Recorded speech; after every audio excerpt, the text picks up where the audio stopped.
Welcome to Stats Madness. Joining me today is Frank Hardy. Liverpool triumphed 3-1 over Crystal Palace, pushing them to 5th on 55 points while Palace sits 13th with 43.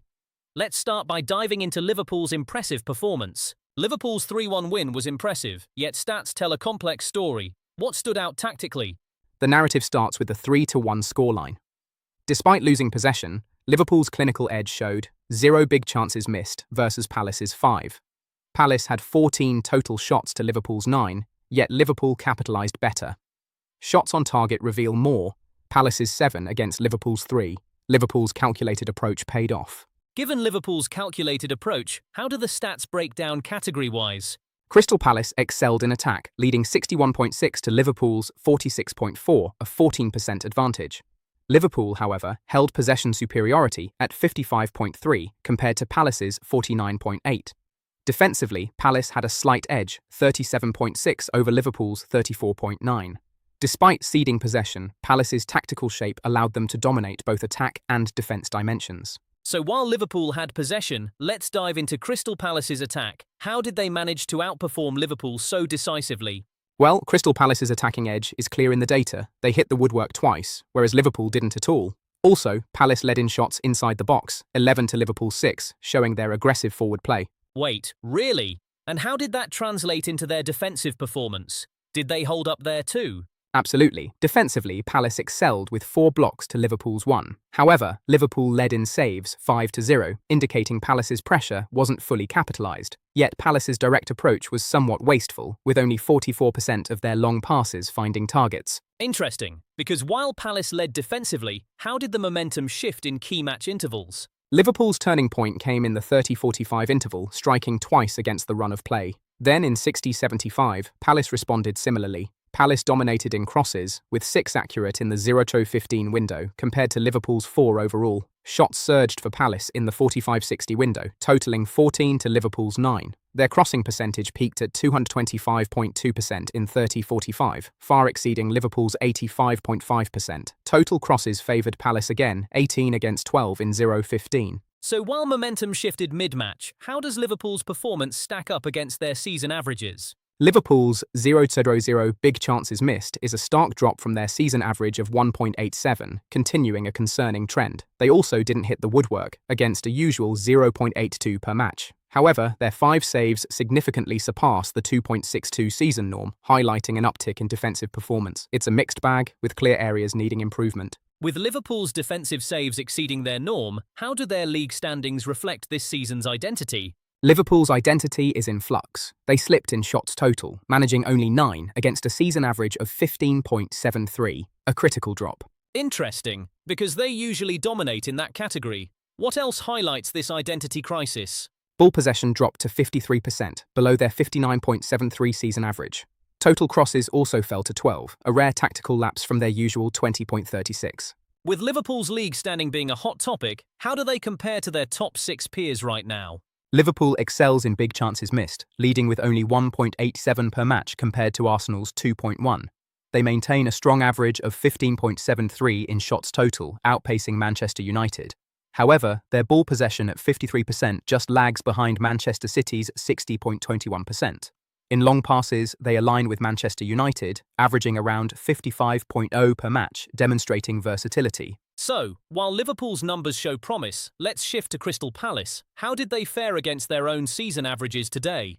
Crystal Palace posted 5.0 big chances missed, much higher than their season average of 1.71. They also hit the woodwork twice, exceeding their 0.72 average. However, they recorded 0 saves today, a significant drop from their usual 2.94. This paints a picture of both offensive aggression and defensive gaps. Considering Crystal Palace's atypical numbers in missed chances, how do they stack up in league-wide defensive stats today? Despite being in the bottom 5% for blocks league-wide, Crystal Palace showed improvement with 4 blocks today, surpassing their 2.78 season average. This is still below the league average of 3.66, but it marks progress. Interesting, because they seem to have a strong identity in tackles, right? Usually, yes. Crystal Palace ranks in the top 18% for tackles, but today they dropped to 13, below their 18.38 average and the league norm of 16.74. After discussing Crystal Palace's current league standing, how do they compare with their mid-8 peers? Crystal Palace is leading among peers by missing only 1.71 big chances per match, better than Brentford and Chelsea. However, their 2.53 big chances created average lags behind Bournemouth and Chelsea. Ball possession is also low at 46.25%, trailing Newcastle's 52.97%. For shots, their 11.56 average is behind Bournemouth and Chelsea, but they did manage 14 today. Crystal Palace's stats against peers were intriguing, but how did individual players fare in their roles? Freddie Woodman shone as the top goalkeeper with a rating of 7.38, maintaining an organised backline. In defence, Ibrahima Konate also earned a 7.38, leading Liverpool's defence. Daniel Munoz from Crystal Palace impressed in midfield with a 7.37, providing stability. Up front, Brennan Johnson from Palace led with a 7.225, closely followed by Liverpool's Alexander Isak at 7.22. These ratings highlight how key players consistently influenced their respective lines, ensuring both teams remained competitive. We saw how ratings can highlight performance, but how did Ibrahima Konate compare to his season averages? Ibrahima Konate held steady with a rating of 7.38, right near his 7.0 average. However, he struggled in tackles, interceptions, and shots blocked, posting zeros against his seasonal averages of 2.17, 1.5, and 1.0, respectively. This disparity suggests an off day defensively, despite maintaining his overall rating consistency. Despite Konate's consistency, how does he stack up against his peers in the league?